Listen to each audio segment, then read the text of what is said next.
En quelques mots, la FIFA, elle représente quoi pour vous? Qu'est-ce que la FIFA? This is what these supporters have come to see. C'est une bonne question.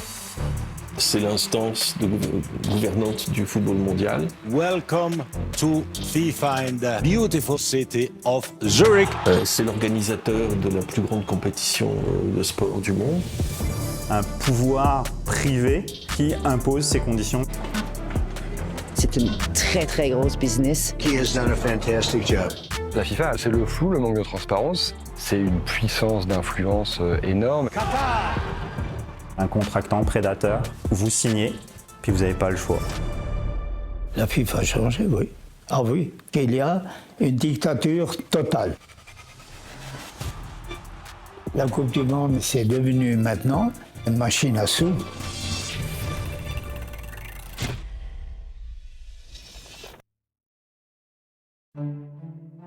For the 2026 Pour la compétition finale de la Coupe du monde de la FIFA 2026, les associations membres du Canada, du Mexique et des États-Unis ont été sélectionnées par le Congrès. the 2026 World Cup. Le Canada, le Mexique et les États-Unis ont laissé de côté les questions qui fâchent et qui divisent, comme l'ALENA et l'immigration, pour organiser ensemble la Coupe du monde de soccer de 2026. Pour la première fois de son histoire, la Coupe du monde de soccer passera par le Canada. C'est un grand plaisir d'accueillir le monde en 2026 pour la Coupe du monde. C'est ici à Toronto que 6 matchs de la Coupe du monde seront organisés. Toronto fait partie avec Vancouver des 2 villes canadiennes qui ont conclu une entente avec la FIFA, la fédération internationale derrière cet événement planétaire. 13 matchs auront lieu au Canada et au Mexique, contre 78 pour les États-Unis. C'était le pire deal que j'ai jamais vu que Toronto a signé. Mon nom est Josh Mantlo, conseiller de la ville de Toronto. Si j'avais pu lire ce contrat avant qu'il ne soit signé, je l'aurais pris et je l'aurais renvoyé en disant que ce n'est pas assez bon. J'adore le soccer, comme la majorité des habitants de notre ville, mais ça, c'est une mauvaise entente. Ce fameux contrat, c'est l'entente qui lie les villes hautes comme Toronto avec la FIFA. Il fait partie des milliers de documents confidentiels que nous avons pu obtenir et qui nous montrent les multiples exigences de la FIFA pour décrocher l'organisation de la compétition. Pourquoi les villes ne veulent pas publier ces contrats? Parce que ça les fait mal paraître dès qu'on trouve ces contrats. Elles se retrouvent pieds et poings liés avec la FIFA qui va leur dicter les conditions. Ils abandonnent même le nom de leur stade à la FIFA, puisque c'est la FIFA qui décide du nom du stade dans le contrat. Soit vous adhérez, soit vous n'avez pas de match de la Coupe du Monde. C'est des exigences de la FIFA. La FIFA exige. Ce n'est pas des demandes. La FIFA impose ses conditions. On n'a pas le choix. 3 countries, 16 cities, 48 teams. L'une des principales requêtes de la FIFA, on la retrouve dans les ententes avec les villes hautes. Il y est noté que les villes ne doivent tenir aucun autre événement sportif pendant la compétition, ni 7 jours avant ou après. Aucun événement culturel comme des concerts ne peut également avoir lieu, sauf ceux approuvés par la FIFA. C'est pour ça que Montréal et le gouvernement du Québec ont finalement dit non à la Coupe du monde au Stade olympique. Considérant les nombreux coûts inconnus associés au dossier de candidature, je me vois malheureusement dans l'obligation de vous informer que le gouvernement du Québec ne pourra s'engager à soutenir la candidature de Montréal comme ville hôtesse des matchs de la Coupe du monde de la FIFA en 2026. Ça, c'était la lettre que j'avais présentée à la mairesse de Montréal, Mme Plante, à l'époque. Ce que me demandait la FIFA, c'était hors de question. Ils étaient, à mon avis, beaucoup trop gourmands. On demandait des ascenseurs pour les VIP. On demandait des ascenseurs pour les VIP, un blackout sur le Grand Prix de Formule 1 du Canada à Montréal, Festival international de jazz de Montréal, les Francophonies de Montréal.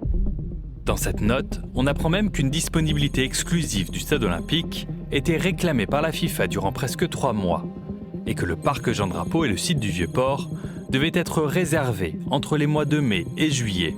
Mais c'était inadmissible pour moi. Il était hors de question que j'appelle le Grand Prix de Formule 1 du Canada et que je leur dis « Excusez-moi, la FIFA demande un blackout 1 mois avant et 1 mois après. On va annuler le Grand Prix de Formule 1 du Canada. » Basé là-dessus, c'était non. nous aurions été la seule ville francophone de l'organisation de la Coupe du Monde. Pour la FIFA, c'est une carte à jouer qu'ils trouvent très, très intéressante. Montréal n'est pas la seule à avoir refusé la Coupe du Monde. Aux États-Unis, la ville de Chicago dénonce elle aussi la manière de faire de la FIFA. Toutes ces personnes pensent que Montréal est comme Chicago, Chicago comme Tampa, Tampa comme Vancouver et Vancouver comme Houston. Je n'ai aucun problème à avoir un contrat différent d'une autre ville haute. Les seules personnes qui ont un problème avec ça, c'est la FIFA. Elle voulait avoir le contrôle total, que tout le monde ait le même contrat afin de ne pas avoir à s'impliquer dans le processus. En plus des exigences faites aux villes hautes, la FIFA a eu également d'autres demandes auprès du gouvernement de Justin Trudeau. Dans ce document, on apprend qu'elle réclame une exonération totale de taxes pour une période de 10 ans, mais aussi une exonération fiscale limitée pour ses partenaires, les diffuseurs et les joueurs. Ça veut dire quoi? Ça veut dire que la FIFA a le monopole de la vente de tickets, de billets, a le monopole des produits publicitaires, et que sur tous ces revenus, il n'y a aucun impôt qui va être perçu. C'est très très difficile à chiffrer, mais c'est énorme pour le manque à gagner du gouvernement. La FIFA réclame aussi que le gouvernement assume à ses propres frais l'entière responsabilité de la sûreté et de la sécurité de la Coupe du Monde. Dans un courriel, Ottawa prévient également, dès 2017, que la FIFA va conserver l'intégralité des profits de l'événement. Et ce qu'on découvre dans un autre message, c'est que la FIFA exige de garder confidentiel tout le contenu de ses accords. C'est eux qui dictent les règles du jeu. Ils se comportent au-dessus des gouvernements alors que c'est de l'argent public. Mais quand tu poses des questions ou que tu veux changer les règles, ils viennent pas chez vous. En fait, ils demandent et toi t'exécutes. Et si t'exécutes pas, t'as pas de match. Quand on lisait à l'époque les contrats, c'est comme si on leur donnait les clés du pays. C'était aberrant. Les contrats télé, c'est une manière magnifique de faire de la corruption, du pot de vin, du blanchiment d'argent. Comme tout vrai système mafieux, ça fonctionne sur des réseaux d'amitié, d'intérêts communs, avec la plupart des choses qui se passent en arrière-boutique. C'est là où le système bascule. C'est là où le système bascule, le jour où celui qui, pendant des années, l'a quand même contrôlé, entretenu, à savoir Sepp Blatter, est dépassé par le système qu'il a lui-même généré. Il en perd le contrôle. Sepp Blatter, c'est lui qui a annoncé à la surprise générale la victoire du Qatar face aux États-Unis pour l'obtention de la Coupe du Monde 2022. C'était sans doute le vote le plus corrompu de l'histoire du football. C'est un vote qui ouvre une boîte de Pandore. C'est un peu comme l'affaire Epstein aujourd'hui, trop c'est trop, et tout est mis sur la place publique. Bonjour. J'ai pensé que les Américains, ayant perdu la Coupe du Monde, étaient des bons perdants. Et j'ai constaté qu'ils étaient des mauvais perdants. L'ancien président de la FIFA a accepté de nous rencontrer à Zurich, 10 ans après ce scandale, qui ne lui a valu à ce jour aucune condamnation judiciaire. On m'a dit à l'époque, qui est le président de la corruption? C'est Blatter. Je ne suis pas responsable de la corruption des autres. Mais plusieurs ont dit que vous avez fermé les yeux. Fermer les yeux? Moi, j'ai les yeux toujours grands ouverts. Je n'ai pas fermé les yeux. Les tribunaux, et puis aussi finalement les Américains qui ont tout fait contre moi, ils ont dit l'homme était intouchable. Et je suis resté intouchable. Sinon, je ne parlerai pas avec vous aujourd'hui. Dans la foulée du FIFA Gate, Sepp Blatter a été remplacé par le Suisse Gianni Infantino, devenu rapidement un proche de Donald Trump. C'est lui qui est alors le président des États-Unis lorsque la FIFA octroie en 2018 la Coupe du Monde aux États-Unis, au Mexique et au Canada. Dans cette Coupe du Monde, oui, le grand profiteur, ça va les États-Unis. Le Canada et le Mexique, ce sont seulement des faire-valoir. Ils ont été utilisés au service des Américains. Selon lui, ce n'est pas étonnant que le Canada n'ait que 13 matchs, contre 78 pour les États-Unis. Le Canada n'a jamais eu aucune influence, aucun pouvoir.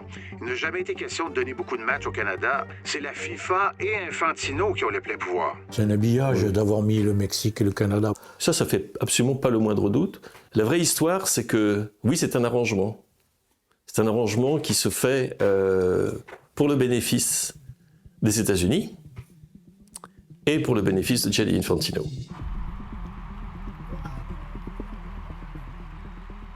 Monsieur Infantino, vous êtes content de voir la Coupe du Monde au Canada? Bonjour. Je suis très content de voir la Coupe du Monde au Canada. C'est un pays magnifique. Mais pas à Montréal? C'est pas dommage? Malheureusement, oui, bien sûr. Ouais. Il aurait fallu jouer partout, mais bon. Ici, ils disent, les politiciens, que ça aurait coûté beaucoup trop d'argent public, que la FIFA demande beaucoup trop d'argent. Est-ce que vous êtes d'accord?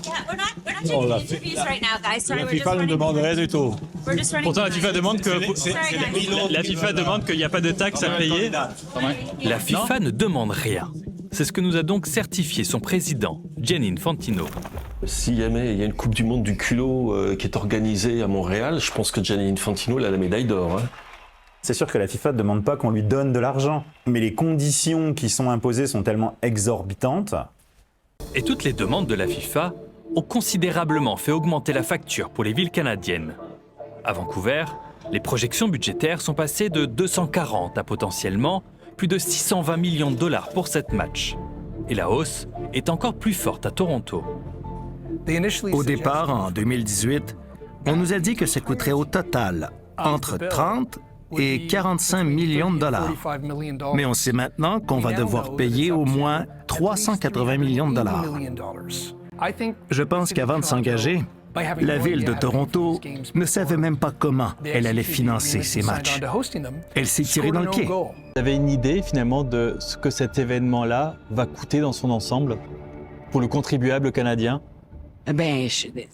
Au final, dans le granulaire, le milliard. J'ai entendu 2 milliards. D'argent public? Oui.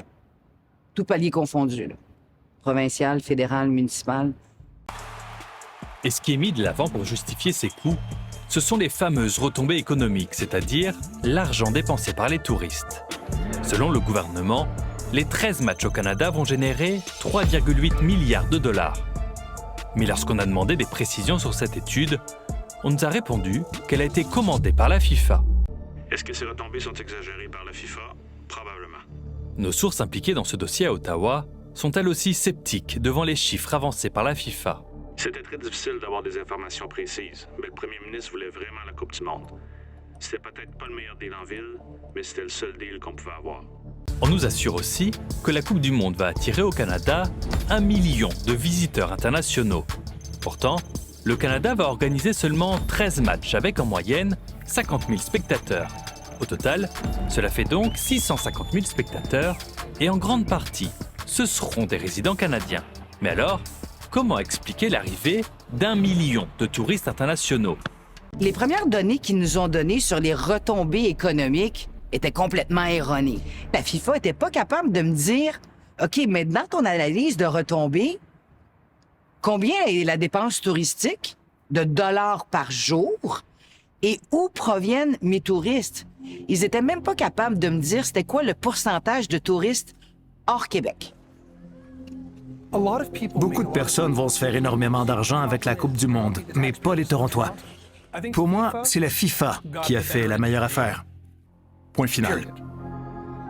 Ça me fait mal pour les 50 ans que j'ai travaillé à la FIFA et d'être maintenant dans une situation où j'ai de la peine à m'identifier. Je m'identifie. Non, mais je m'identifie toujours au football. Et puis à ma FIFA que j'avais créée. Et la FIFA actuellement, elle est comment? Eh bien, elle va de mal en pis. Voilà.